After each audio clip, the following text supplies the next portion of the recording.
Magic 15 stiga sigur, kannski hefði, veit ekki, ég öðru með kannski munurinn verið annarkvæmt meira eða minni, en þetta kláraði svona, þeir voru svona 10, 12, 14 yfir mestallan seinni hálfleikinn.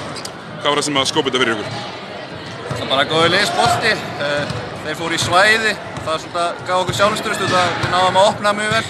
Þeir gátu ekki að stoppa okkur í svæðinu, fengum bæði opin skot og bara layup. Og svo bara vörnin hjá okkur. Við höldum í 70 stigum, þetta er búin svona lómskorin leikir. Og ég held að þrátt fyrir nokkur opin skot þá var vörnin mjög góð inn í kvöld.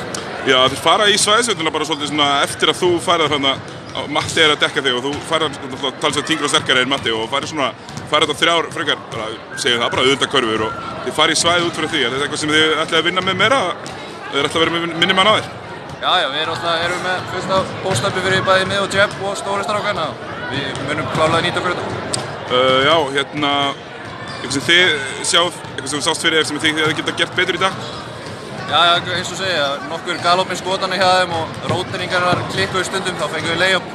Aðallega í vörninni, sóknin var fín, en við getum samt transitionið frá að komast úr svæðisóknarleiknum yfir í maður og mann var svolítið lélegt hjá okkur, við getum bætt það líka. Takk fyrir. Takk fyrir.